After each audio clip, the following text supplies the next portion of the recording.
Hey everyone, how's it going? Welcome back to Let's Play Sekiro Shadows Die Twice. We are back in the Hirata estate, and just from this alone, you can tell things are a little bit different. We are back here as a result of a bell that Emma found on Owl's corpse. We decided not to go with the surer route, even though we did show that whole ending. Fuck. Oh, that's right, he will just call reinforcement dogs infinitely. So we're just gonna have to bear down on him as soon as we deal with this batch. Actually complicates this Lone Shadow fight. See, we've been doing the Lone Shadow fights for so long now that they've become pretty routine. And this is how they chose to mix it up, by having him in this small arena just calling dogs non-stop. Like he's some sort of steroided Capra demon. So we're just never ever gonna let him do that again. We're gonna get in his face and stay there forever. Never ever gonna let him shake us. And we have to stay that aggressive on him for 2 health bars, so... Ooh, it's gonna be a thing. So we got Bell from Emma, who retrieved it from Owl's corpse after we killed him atop Ashina Castle. And we hit some sort of bug where Kuro is just like, I know you have the Lotus of the Palace, but like, can you go down into the Sunken Valley and get the Lotus of the Palace? Because I need the Lotus of the Palace, even though you have it. I don't really want to recognize that right now. Hopefully, by doing this, we will snap him out of his horseshit.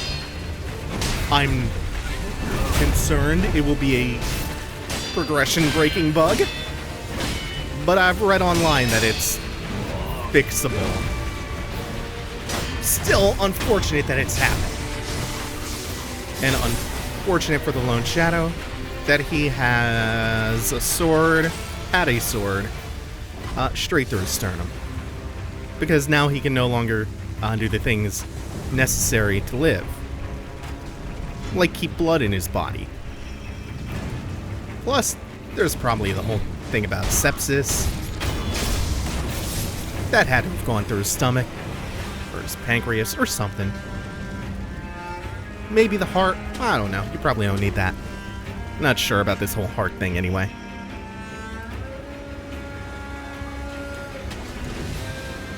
So instead of dealing with all these new big boys, these large lads, you can just actually take the side cliff route. Which is much more peaceful, much more scenic, and one of 2 routes that we have seen before. This will still involve a little bit more combat, but nothing that's really worrisome. It's really strange how the Hirata estate works this time around, because there are clearly different enemies, there are different item placements, and then there's also one big thing that hasn't exactly changed, it's just that it probably should have changed. And we'll see that in a second. And I guess the other big change is Owl was no longer in that courtyard. Where we fought the Lone Shadow, that would be where he used to be, where we found him apparently not dying. Now there was something else. I believe I pointed out during the Shura ending, or the episode right after. But there's a shot where Sekiro stabs Owl in the Shura ending cinematic. And it is a really strong visual callback to the way in which Sekiro was stabbed in the cutscene right after the Lady Butterfly fight.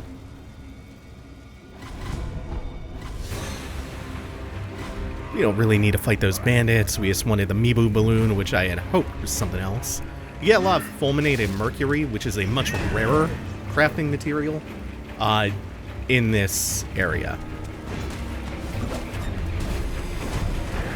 Ooh, and there is a Lone Shadow up there. I don't think there's anything inside the mansion, but we'll just take a quick peek inside anyway. We have one main goal in the Hirata estate. Oh, I thought I would have jumped that. Oh, we're still not gonna give those clowns the time of day. By the way, you can run away from the Lone Shadow mini-boss at the beginning of this newfangled Hirata estate. Ooh. It's just, you get the prayer beads, so why bother? Now we are going to clear all this out. This guy's already probably alerted more than a few of them. It doesn't look like they've gone into their aggro state, though. They're just on watch. Ah, that means we can pick at least one of these off and move around with the blood smoke. I'm not going to pop the other one, because we should just be able to do this. He had a little more posture than I anticipated, but we still got him done. Ooh, fuck. Before anyone could help him. That's a lot of damage from that guy. We're going to use that just to get the iframes going, get the heal from the death blow, and then one-on-one with our purple friend. Come on, do your stomp. Ooh, hey, even more. Damn, you're aggressive. Ooh. Too aggressive. Of all the enemies to hit me, I didn't expect that to be one of them. We got some more Ashina sake. I call it sake again. I do that sometimes. I'm bad with it. Some more Ashina sake, which we'll be sharing with various NPCs. I haven't been fully keeping it straight in my head who we have shared the sake with and who we haven't. And it complicates things since there are multiple types. Owl's info was right on the money, you know. I don't like him. There's something shifty about him. The smell of a crook. He's a villain. A down and out villain. Well, he's useful right now, so endure him. For all his scheming, he's a nameless rogue shinobi. His efforts won't amount to much. Ha! I'm not complaining, so long as there's coin and booze in it.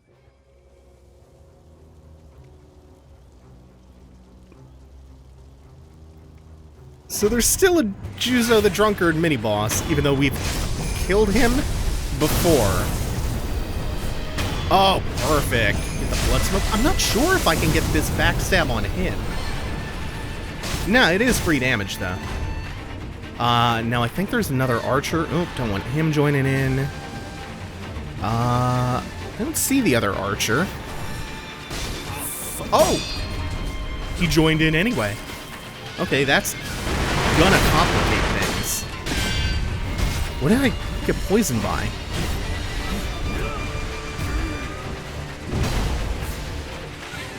Oh, I should have trusted my instinct. There is an archer, and this one is a poison archer. So we have so many problems to solve right now.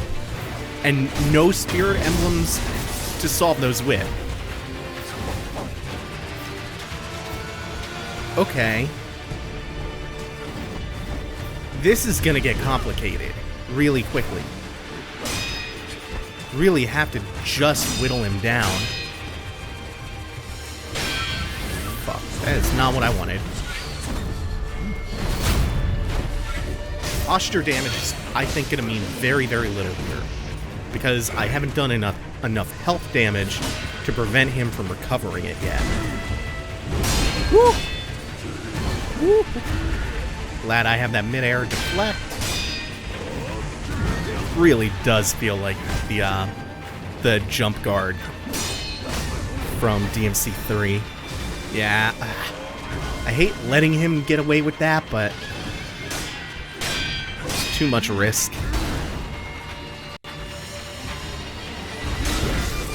That was just greedy on my part. There was just no reason to do that.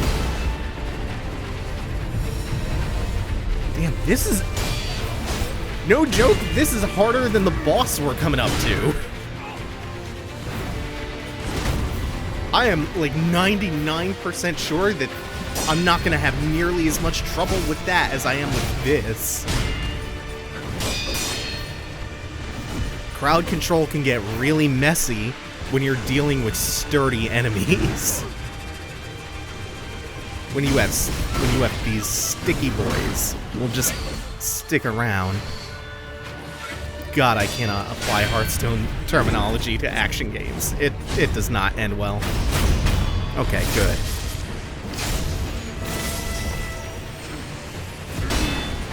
Now it's just Juzo with the poison enchanted sword. And that's not even that bad, to be honest. The bright side of this is I don't think we actually got to see a really proper Juzo the Drunkard fight before, because we kind of just tag-teamed him with the NPC. And that allows you to more or less just wail on him with reckless abandon. And you can see he's not exactly the most complicated mini-boss. But hey, he does hit like a couple of trucks taped together. And he has some stuff that you have to watch. Mainly his grab. His grab's got a really weird hitbox. So you gotta be careful about sidestepping. It's, again, not as bad as the Chained Ogres, but it's something you have to be attentive towards.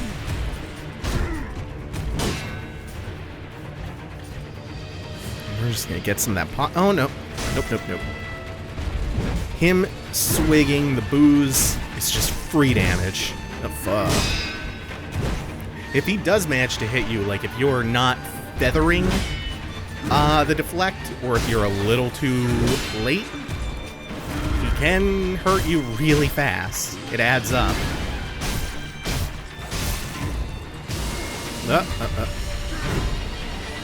I'm still in the cloud a little bit. May as well use it since I only have the one. Whew. Almost didn't recover in time. That was almost too greedy. Unnecessarily so.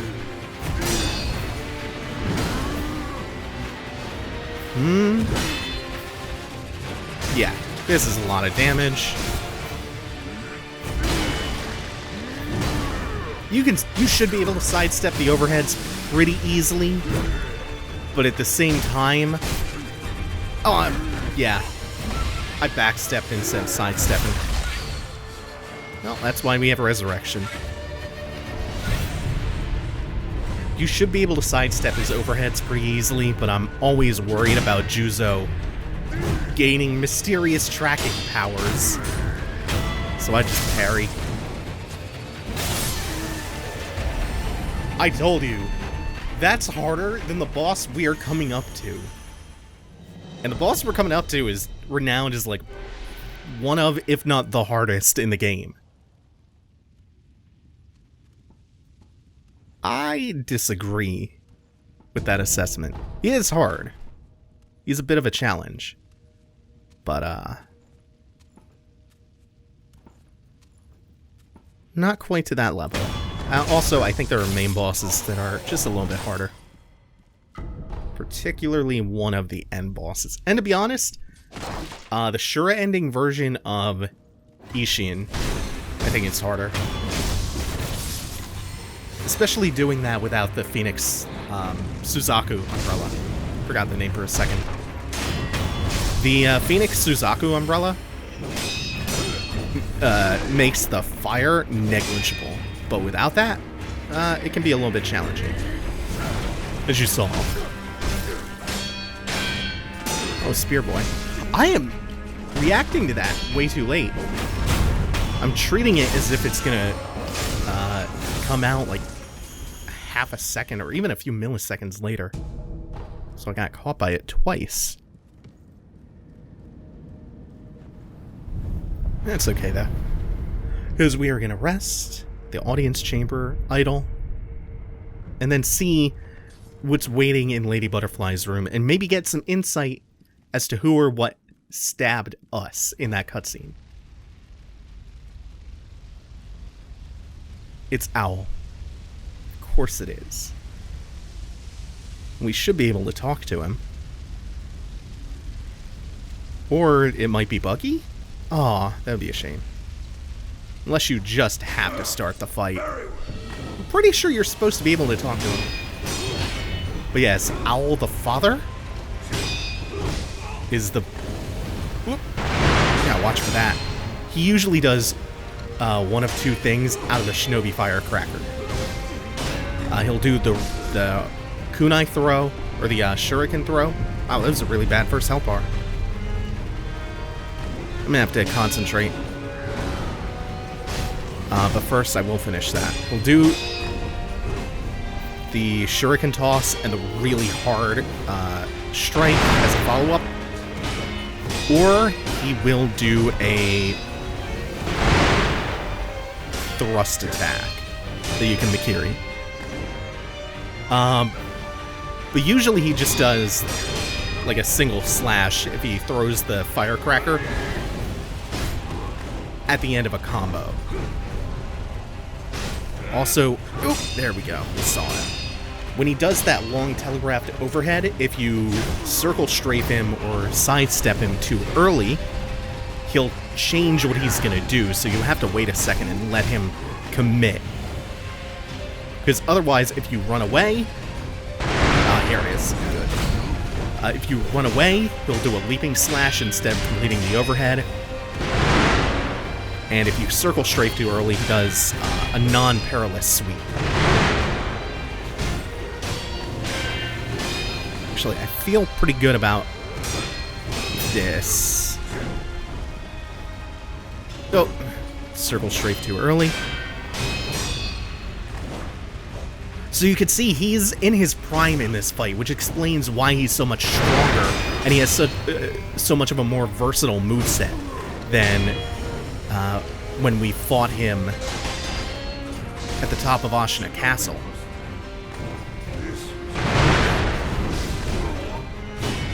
Oh, it's not good. I didn't actually get my Mikiri counter.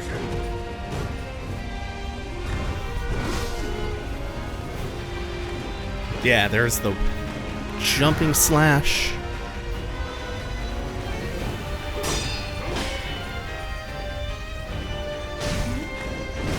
But to be honest, he's not that much more dangerous.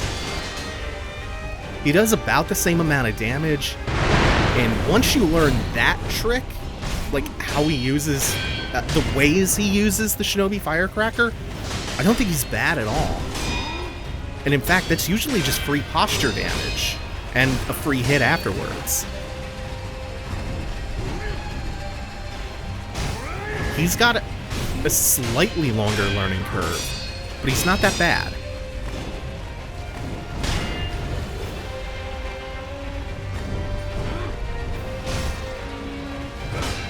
Also, he does a lot to leave himself open. Whoop. Fuck that up just a little bit, though.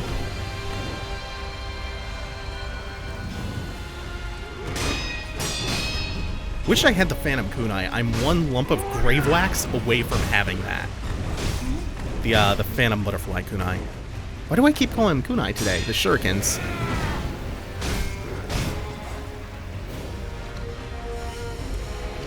And now we have his health low enough that posture is starting to become a factor. Oh, and just like before, he does a lot of posture damage, but you're not that unsafe if your posture is high. There are a few things he can do to really punish you, but you also get... Oh, here we go.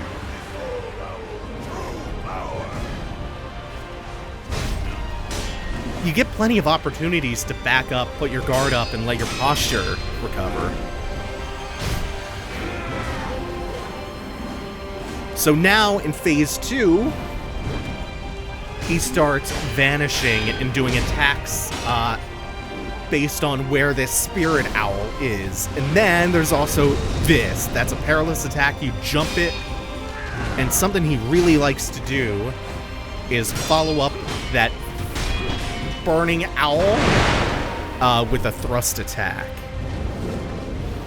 Really, all you do to avoid this, it doesn't add that much danger. You just run around. And then the only other real attack is the Phoenix Owl.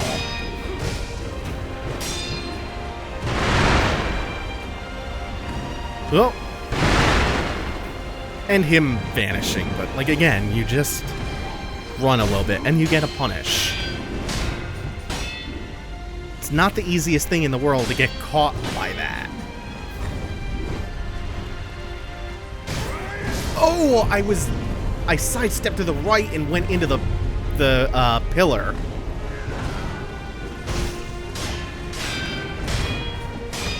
Oh, what a bad way to get caught. Uh-oh. Jump. And good.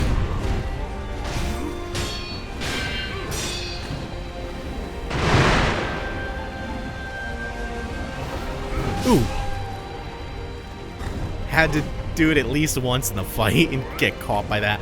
Oh, by the way, do not do a charged attack against him. Your charge to thrust, he has his own Mikiri counter. And it's a death blow. Good. Good. It's always good for free damage. And you just have to whittle him down. Oh, not again. You get one. You get to hit me out with that one time, and then never again. God, the way he moves can be cool, though. This fight rocks. And thrust.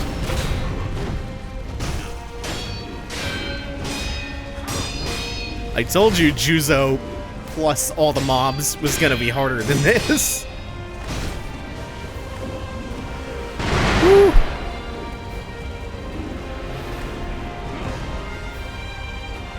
For the most part, he stops thrusting after that. And just as I say that, of course, he's less likely to do it in this phase, it seems. But that's pretty consistent. It's getting really close to that posture break. It was a clean health bar. Defeated by my own son. It's not entirely unpleasant. So we beat an owl, and we beat an owl in his prime. Foster father confronted in old memories was a man in his prime. Yeah, exactly. Flowers of the Everblossom that bloomed in an old memory, grafted by Takeru, who took the branch from the divine realm as a parting relic. One who seeks purification may impart the dragon tears of these flowers to the divine heir of the dragon's heritage, thus severing the shackles that bind the immortal bearer of dragon's blood.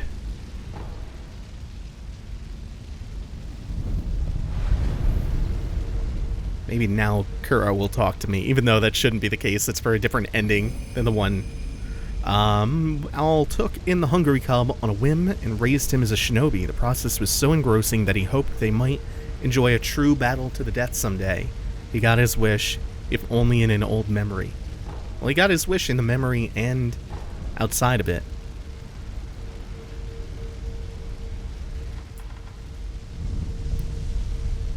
Oh, and now we can return to Kuro one more time.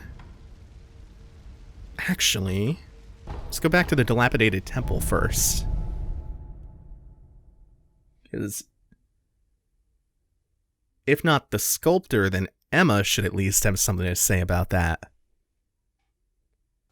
Yeah, in fact, the purification ending hinted at by that branch is something that came about as of her suggestion. You now. It's as though you've overcome something. Yes, indeedly doodly. All I can carve. You have finished. Okay, what about Emma? Don't be. I have it. An everblossom flower. Yes. There's no mistaking it. Please show me your face. Something has happened, I see.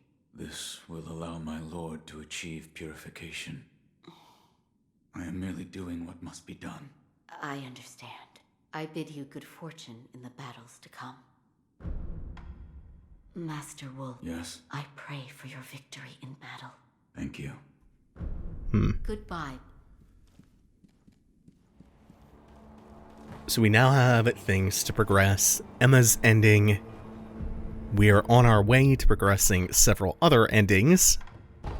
And remember, we are showing all 4. 1 down. Pretty close to 3 to go. But the remaining 3, none of them really cut the game short, like the Shura ending does. So we'll see them mostly back to back to back. Sorry to keep you waiting, Wolf. Come now. Hold out your hand. My lord. Oh yeah, the rice. Sweet sticky rice ball made by Kuro using rice from the Child of Rejuvenation. Slowly grants medium vitality, recovery, and constant posture recover over time. Once, when the wolf was starving, his father wordlessly handed him a rice ball. It was astoundingly delicious. This one is sure to taste just as good. What is... Sweet, sticky rice balls. I made them with the rice from the Divine Child. Eat it. Don't be shy. Big concern. It's a sweet, sticky rice. Eat it. One part of it is a white. Yeah. There's Okay, we're still being told to go to the valley, huh? Okay, well, there is something that we need to get in the valley anyway, but I'm pretty sure it's not the flower that we have. But hopefully getting the other thing that we need will progress. Oh! too shy to eat it in front of me? Well, that's fine too. Aw. Thank you all for watching. Make sure to like, comment, and subscribe. Take it easy. Have a good one.